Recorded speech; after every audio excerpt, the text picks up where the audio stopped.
कुछ ही साल पहले मैं एक एथियस्ट हुआ करता था, यानी कि मुझे किसी खुदा पे कोई भरोसा नहीं होता था। उसके बाद मैं बिलीवर बन गया। ये कैसे हुआ, ये जर्नी कैसे हुई, आज इस वीडियो में जिक्र करेंगे। क्या आपने रात में कभी तारों को देख के सोचा है कि ये बने कैसे, ये आए कहां से? ये ईशान अवस्थी ने अपने चार्ट पेपर पे तो बनाए नहीं है, ये असली वाले हैं, तो ये कैसे आए, ये कहां से आए, कभी सोचा है? कुछ लोग इस मैजेस्टी को देख के बोलते हैं कि इसका डिजाइनर जरूर होगा, किसी न किसी ने इसको बनाया होगा, और कुछ लोग कहते हैं कि बस ये तो कोइंसिडेंस है, कोइंसिडेंस में हो गया, यानी ग्रेवी में बस ये कायनात पूरी वजूद में आ गई। पूरी कायनात को जब देखते हैं तो पता लगता है कि यार हर चीज बड़ी फाइन ट्यून्ड है, ट्यूनिंग की गई है, हर चीज अपनी जगह पे बैठी हुई है। आप खुद ही सोच ले, एक 70 की ट्यूनिंग के लिए उस्ताद की जरूरत पड़ती है, तो ये इतनी पूरी कायनात कैसे ट्यूनिंग में आ गई, इसका कोई तो उस्ताद होगा। बहुत सारे सवाल है, बहुत सारी मिस्ट्रीज है जो सोचने में मजबूर कर देती है। मिसाल की बात के ग्रेविटेशनल कांस्टेंट, ये इसका नंबर इतना प्रिसाइज कैसे है? किसने इसको 6.67 × 10⁻11 न्यूटन मीटर स्क्वायर पर kg स्क्वायर रखा?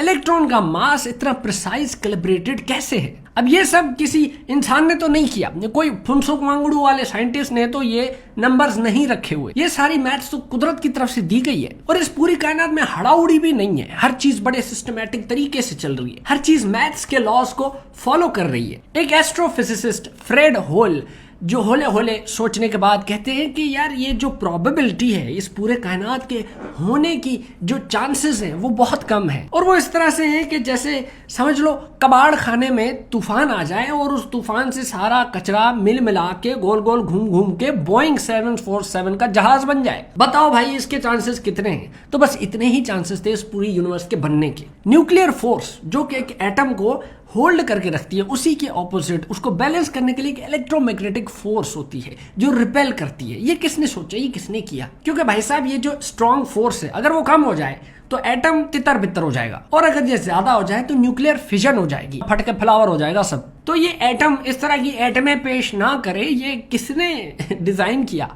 इलेक्ट्रॉन प्रोटॉन का मास रेशो ऐसे किस तरह से स्टेबल है? क्योंकि अगर ये स्टेबल ना होता तो सिर्फ हाइड्रोजन होता, लेकिन हम देखते हैं और भी बहुत सारी चीजें, ऑक्सीजन है, नाइट्रोजन है, कार्बन है, क्लोरीन है, फ्लोरीन है, नसरीन है, परवीन है, मेजबीन है। हमारी धरती का टेम्परेचर बिल्कुल सूटेबल है कि उसमें पानी खड़ा रह सकता है। हालांकि आपको पता है मार्स पे एक जमाने में एटमॉस्फेयर हुआ करता था, पानी भी हुआ करता था, लेकिन फिर ये जो सूरज है उसकी विंड्स, सोलर विंड्स की वजह से वो पूरा एटमॉस्फेयर, वो पूरा पानी मार्स से कल्टी हो गया। ये जमीन बिल्कुल टिकाऊ किस्म की रोटेशन क्यों करती है? ये गुस्से में कभी इधर उधर क्यों नहीं निकल जाती? ये सारे सवाल सोचने में मजबूर कर देते हैं कि कोई तो है जो निजाम हस्ती चला रहा है। साइंस ये कहती है कि इस कायनात का वजूद एक धमाके से हुआ है, बिग बैंग के एक्सप्लोजन से हुआ, और ये धमाका इतना बड़ा था कि अभी तक कायनात फैलती जा रही है, एक्सपेंड करती जा रही है, बिल्कुल एक मोटे आदमी की तरह जो मोटा होता जा रहा है और अपने हार्मोन्स पे ब्लेम कर रहा है। तो भैया बिग बैंग का जो ये पूरा कॉन्सेप्ट है, ये भी सजेस्ट करता है कि सब कुछ नहीं से आया हुआ है,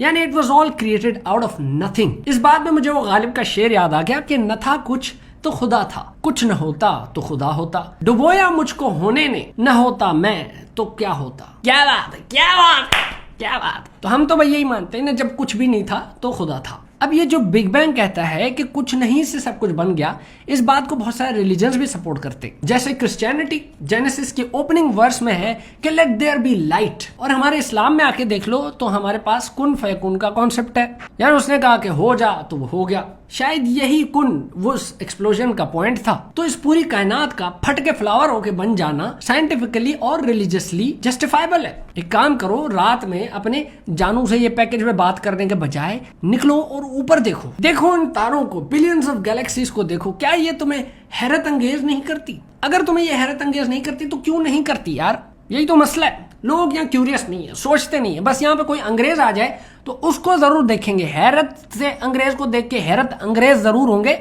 लेकिन कायनात को देख के हैरत अंगेज नहीं होंगे। मिलियंस ऑफ ईयर्स तक ग्रेविटी गैस के बादलों को मिक्स करती रही, उसमें डस्ट भी आता गया, गोल गोल घुमा फिरा के ऐसे वो स्ट्रीट फाइटर वाला आदूगन वाला गोला बनाती रही, और आखिरकार गैलेक्सी बन गई, उसमें तारे बन गए। तो क्यूरियस हुआ करो मेरी जान, क्यूरियस लोग बहुत आगे जाते हैं। जैसे गलीलियो था, उसने दूरबीनी जो बनाई थी, वो दूरबीनी इसलिए नहीं बनाई थी कि भाई उसने अगली बिल्डिंग में अपनी क्रश को कपड़े बदलते देखना था, नहीं, इसलिए बनाई क्योंकि उसमें भी कीड़ा था, चुल थी, वो क्यूरियस था। अब उसकी वो दूरबीनी टेलीस्कोप इतनी तरक्की कर गई है कि हबल टेलीस्कोप बन गई, एक ऐसी टेलीस्कोप जो बहुत दूर तक देख सकती है। हबल ने हमें एक पिक्चर दी, हबल अल्ट्रा डीप फील्ड जिसको बोलते हैं, जिसमें हजारों गैलेक्सीज दिख रही हैं। उस तस्वीर को देख के यार बंदा सोचता है कि यार इतनी गैलेक्सीज हैं, हो सकता है जादू भी असल में हो, शायद एक्स्ट्रा टेरेस्ट्रियल लाइफ एग्जिस्ट करती हो।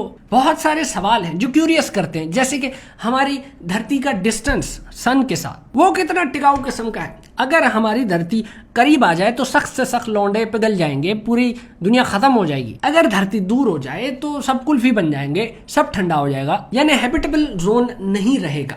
तो ये जो डिस्टेंस है बिल्कुल करके किसने रखा, हम किस तरह राइट प्लेस और राइट टाइम पे हैं, कोई तो है ना जो निजाम हस्ती चला रहा है। और फिर ऑर्गेनिक कंपाउंड्स का होना, जैसे अमाइनो एसिड्स जो प्रोटीन बनाते हैं। प्रोटीन बहुत जरूरी चीज है, ये आप अपने जिम वाले दोस्तों से पूछ लेना जो प्रोटीन शेक हिलाते रहते हैं हर वक्त। अब जो डीएनए है ना, जो हम कहते हैं कि यार इसके तो डीएनए में ही हराम पाई है, यानी कि इसकी वो चलती आ रही है हराम पाई पूरे नस्ल दर नस्ल। तो डीएनए एक ऐसा मटेरियल है जो आपकी लाइफ की इंफॉर्मेशन स्टोर करता है और ट्रांसफर करता है। वो डीएनए भी प्रोटीन से बना हुआ। अब बताओ यार, प्रोटीन ना होता तो डीएनए ना होता, डीएनए ना होता तो तुम मेरी बात ना सुन रहे होते बैठ के यहाँ पे। तो भाई ये कैसे। अब जरा वक्त की बात कर लेते हैं। वक्त अपने आप में एक बहुत कमाल चीज है। वो सुना है ना आपने, दिल विच तेरे लिए टेम कट के, मेरे को टेम नहीं है माना। ये जो टेम है, कभी सोचे कि टेम क्या है यार। टेम को जो चीज मजेदार बनाती है वो इसकी रिलेटिविटी है। जैसे चाचा अल्बर्ट आइंस्टाइन ने बोला था कि ये जो टेम है लाला, ये जो टेम है ये कभी स्लो हो जाता है, कभी फास्ट हो जाता है। ये तो डिपेंड करता है जो देखने वाला है उसकी स्पीड क्या है और वो कहाँ खड़ा है, उसकी पोजीशन क्या है। याद करो इंटरस्टेलर अगर आपने देखी है तो मैथ्यू किस तरह स्पेस में जाता है। वो तो जवान होता है लेकिन उसकी जो बेटी है वो बुढ़ी हो जाती है। तो ये होती है टाइम डायलेशन।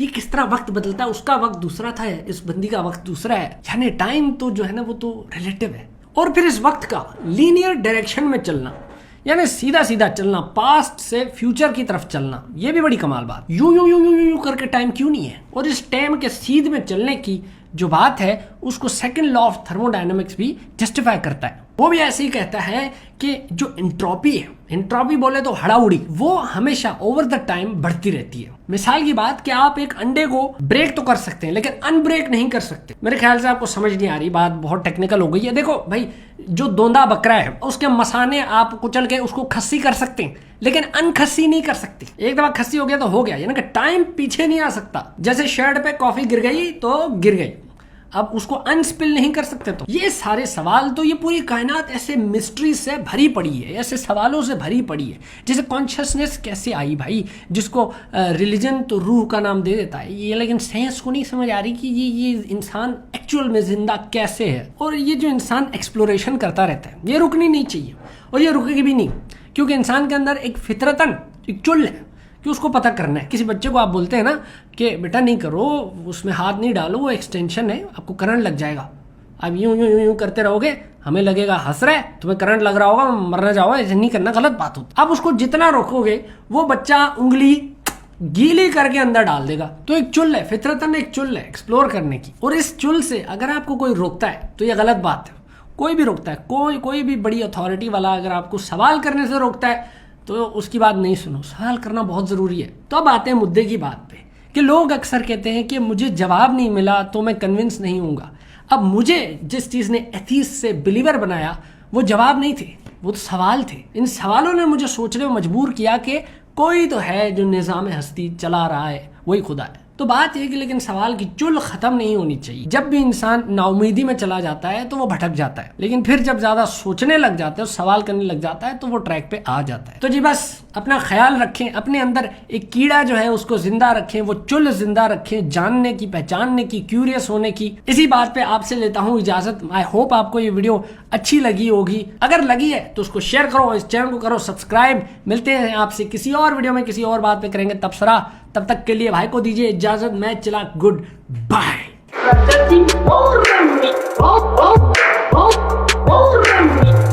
इसका मतलब समझे दया।